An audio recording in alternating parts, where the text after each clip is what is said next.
Okay,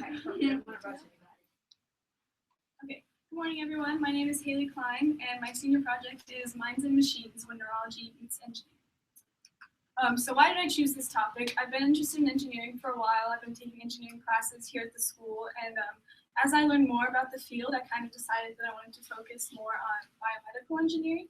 And a couple years ago in the class, we were actually given a project where we needed to research engineering challenges that are being faced in the real world right now and how they're being solved.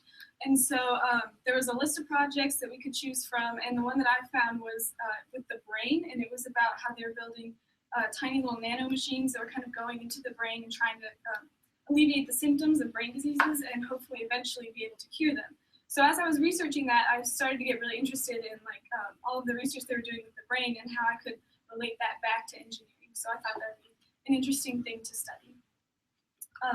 It's easiest for me to talk about my research first because I actually did not have an internship at the time that I wrote it. So since I didn't have any idea what I was doing yet, I decided the best thing for me was to try to combine neurology and engineering in a paper in the best way that I could think of. So what I decided to do was research artificial intelligence. So what I did was I kind of looked at where it all began and what they started out doing, how they're using it now, and implications for the future. And I also did a little bit of research of not only how the brain is being modeled for machines, but also how machines are being used to help the brain. And a couple things that I learned that I found really interesting were at the beginning of artificial intelligence, they didn't really model it after the human brain. They kind of just programmed the machines. And so it's actually a pretty recent development is that they've actually started modeling these machines after the human brain and kind of teaching them, rather than to just store information, they're teaching them to kind of learn information so that they can use it later. So I think that's a really interesting development that can go far pretty quickly. For my internship, these are my mentors. On the right here is Dr. Ted Burns. He works in the inpatient center at the UVA Medical Center.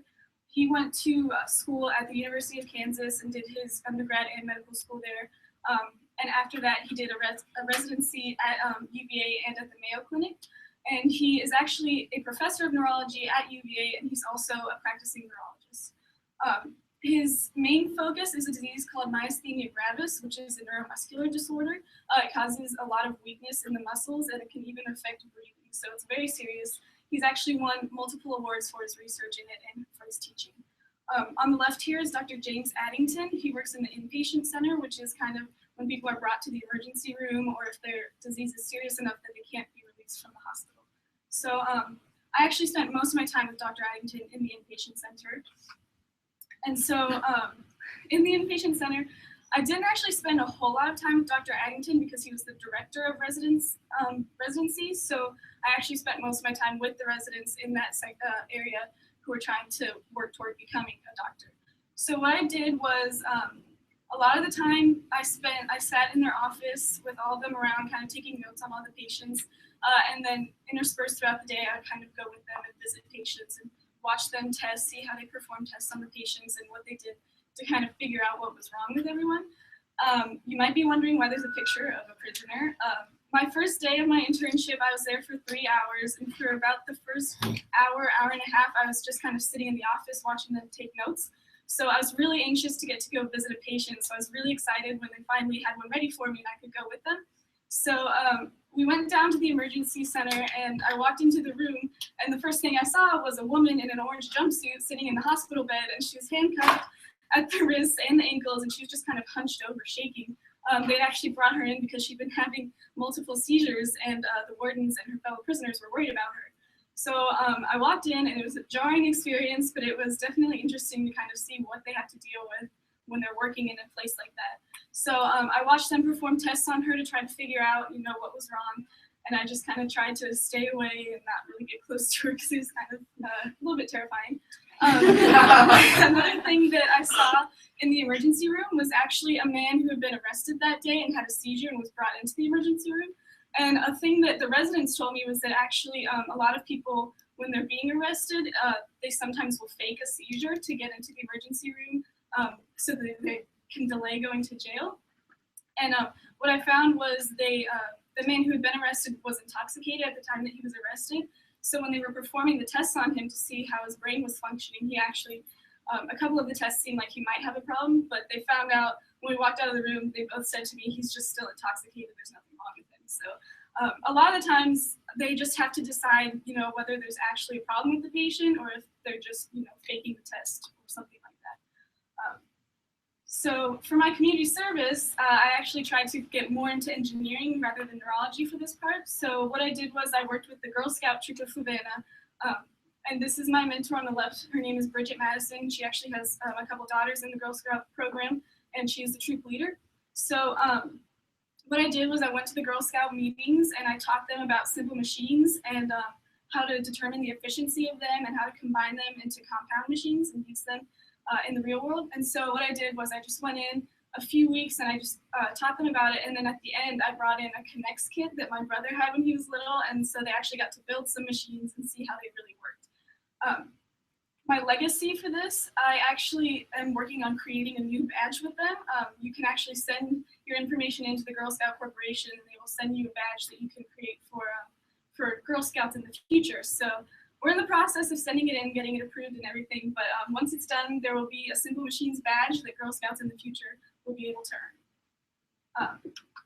So what I learned in this was I definitely am still interested in neurology, but I don't want to become a neurologist.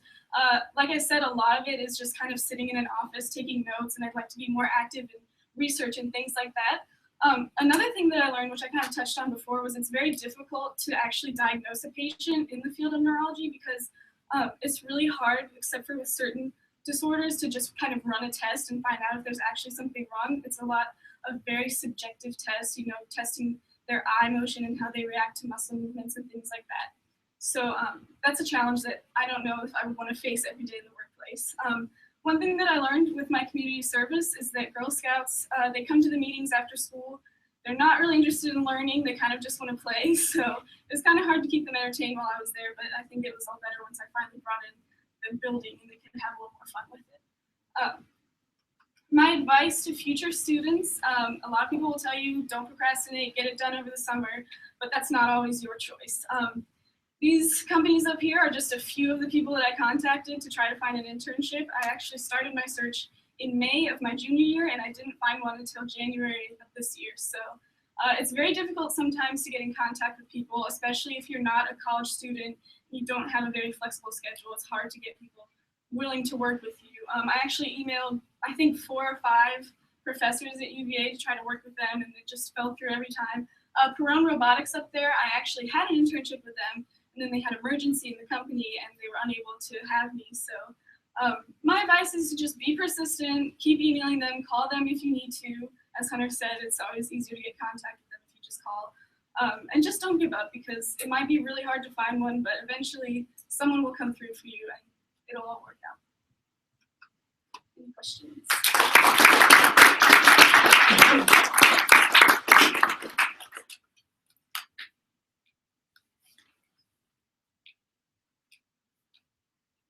About artificial intelligence now. I know you said you conducted that research prior, and then after your internship in the hospital, what do you think? Is that still a viable option? Something you'd like to learn further about, or you? Yeah, I think it's a really interesting field. One thing I didn't mention was I researched kind of how society reacts to artificial engineering and like science fiction that's been written about it and what people think of it. And so I think it's something that a lot of people are very scared of because it definitely has the potential to be dangerous. But I think as long as we manage to control it, I think it can be really beneficial. You spoke a lot about the experiences in the ER. Yes. How about when you I did forget to mention when I worked with Dr. Burns, I actually went in on the day that we didn't have school because he only works during school hours. So I went in with him, and he's actually an EMG specialist. So he does these tests where they take a needle and they insert it into the muscle and kind of probe it to see how it reacts. And then it comes up with a graph on a screen, and they interpret the graph to determine if they have some kind of neuromuscular disorder or something just watching. So that was really interesting. And that occurred on the floor of the hospital? Or was yeah, that was in the neurology inpatient center.